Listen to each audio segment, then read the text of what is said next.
What's up, guys? Mason the Brock Henderson here. This is Elementary, Season 4, Episode 17. You've got me. Who's got you? Did that backwards. Mainly because this is now on Sunday night at 10 o'clock. I'm really tired. Anyway, yeah, really, first of all, I do want to talk about that. Kind of frustrated with CBS because they do a really bad job of handling March Madness and all their shows. It's like you have a lot of good shows on your channel. You know, you've got NCIS, you've got the two spin-off NCISs, you've got Criminal Minds, you've got now a new Criminal Minds, you've got Elementary, and you got a few others that are kind of good, I guess. I don't watch I don't watch anything else on there besides Supergirl, and that's eh.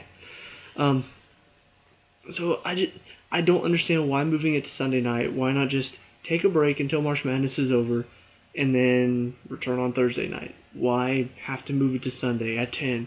And then, even though it's moved to Sunday at 10, we're actually going to start at 10:35. Why? You're doing a terrible job. So anyway, I was actually reading.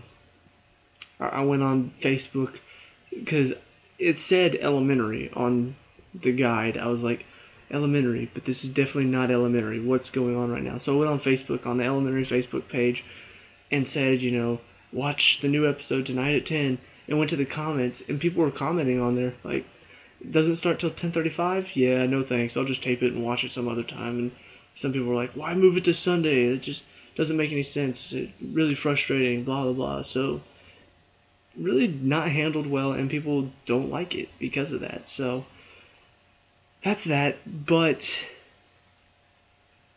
this was a fun episode. Despite the fact that it's on a new night, and it was 30 minutes late, I still enjoyed it. It was still fun. It was very funny. Like, normally there's a bit of humor in it, but this one was like, let's really make it funny. And then there were still good moments around it too. It wasn't just funny moments during the case. They also had a good story going on with Joan and Moreland. So I'm going to talk about the funny stuff first before I forget, because two of the jokes that just made me, no, three of the jokes that made me bust out laughing. One, Sherlock is like reading about this character, the character that the guy who got killed was dressed up as, and trying to read to see if any of the ways that he dies is affected how he died in real life. Is somebody maybe playing out part of the comic book, and Joan's like, so what'd you find? And he's like, well, he's died by this and this and this, and then he finishes up with, but the one that really caught my fancy was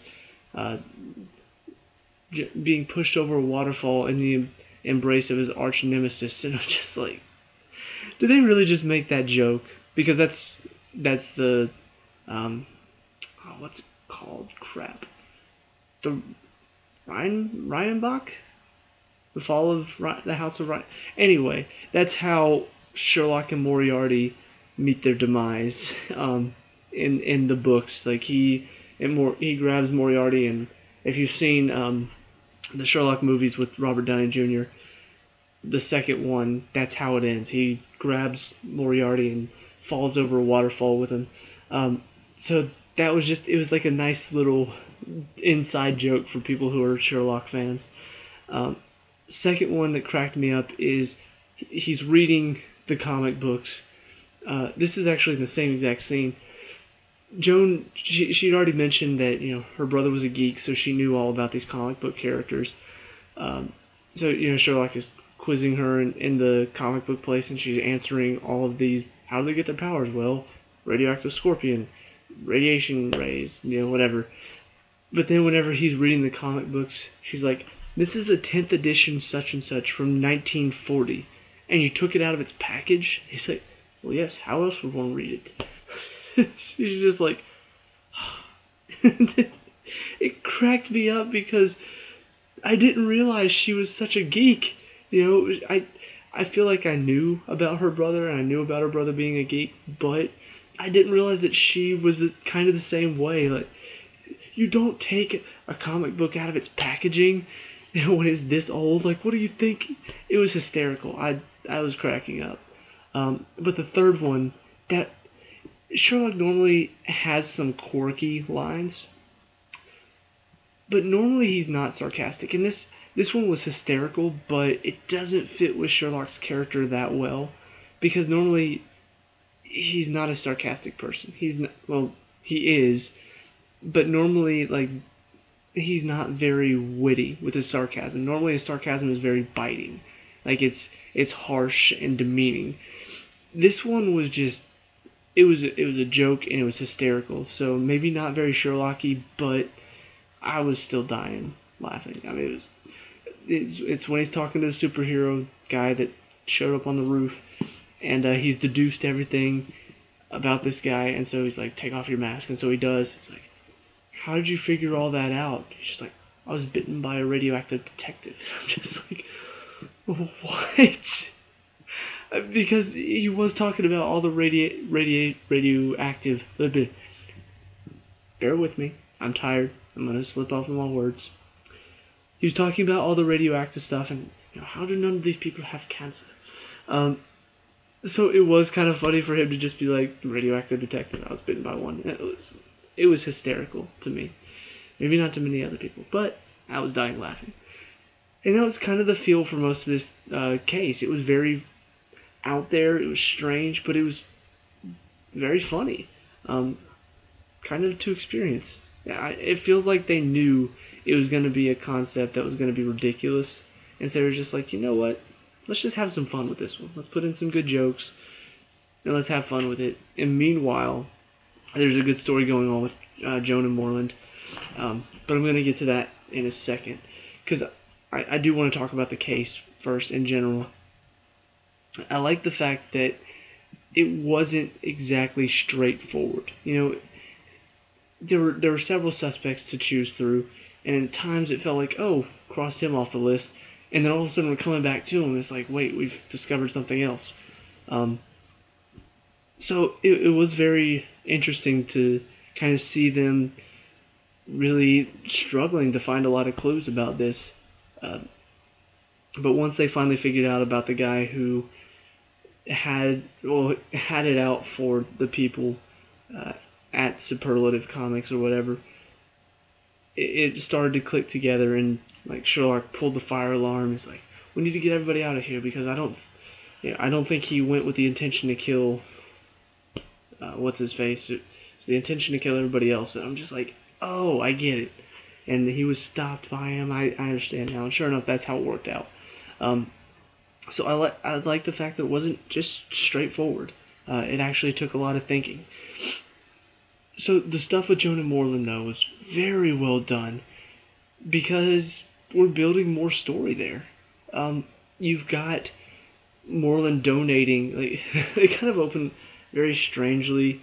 Sherlock is having the people from everyone stripped down to donate their clothes for Joan's charity thing, and then she goes to the police station and a bunch of clothes there for the donation. I'm just like, this is out of nowhere. And then the girl comes up, she's like, we had a 50 number check come in so we can stay open. She's like, from a friend of yours, Moreland Holmes. And it's like, oh, so that's why they were talking about this. It seemed kind of random, and I was like, what's the point of all this? Like, is this, I don't get it. And then when they brought up Moreland, it's like, oh, I get it now. But yeah, it was very interesting. He asked Joan to find a mole in his company, to which Sherlock says, no, don't do it. And then Joan pretty much tries to do it anyway. She finds out about this guy who Sherlock suspected of trying to assassinate Moreland, and ended up killing the woman that was with him, Sabine. And Sherlock found out that his father paid to have him released from prison to interrogate him. And so he's telling Joan all this, and she's like, okay, I'll stay away from him. And then proceeds to continue to help him. Well, feigning helping him, I guess. And then she does find the mole, and at the end of the episode, confronts him and says, points it out. She discovered the cipher in the email, the encrypted message, and he's just like, well, what do you want? It's like the same thing that these vinyl people, whoever they are, wanted. A mole in Moreland's operation. And at that point, I was just like, bravo, Joan. That she is really, really becoming more like Sherlock. More and more. And the reason that I like it so much is that in most of the other, in the two Sherlock movies and the Sherlock show with Benedict Cumberbatch and Martin Freeman, Watson is there, but he's not exactly an important character. He is, but he's not like, he doesn't get a whole lot of attention from Sherlock. He's kind of there for Sherlock's. Sherlock doesn't like to be alone, so he needs the companionship of John Watson. And that's all he seems like he's there for. Like, he doesn't really deduce a whole lot. He is a doctor, so there are times whenever he can help Sherlock by, telling him what, autopsy, or telling him what's wrong with a person, their illness. But you don't ever see Watson really doing much without Sherlock's help. In this show, Joan is really becoming a detective of her own right. She's obviously not as observant as Sherlock, because Sherlock's really, really observant. He has a special gift, whereas she had to learn how to be a detective, how to make deductions, and she's come a long way. From the beginning of the first season, where she was just a housemate and that's all it was, she's come a long way, and now she's even plotting against Sherlock's dad by finding the mole and turning the mole into her mole. It's genius. It's a brilliant move, because now she gets to find out what's going on in Moreland's operation, what he's doing in secret, what his plans are, what exactly is going on, why is he in New York still. So it's a great move, and I really, brilliant way to end the episode. Nothing else needed, just, I need a mole in Moreland's operation. Bam, done. And I'm like, yes! So really, really, really well done. So overall, despite the fact that it's moved to a different day, despite the fact that it's 30 minutes late, I still enjoyed this episode. It was still well done. It was still fun. It was more fun than most of them. It was a bit more quirky and out there than usual, but it was still good.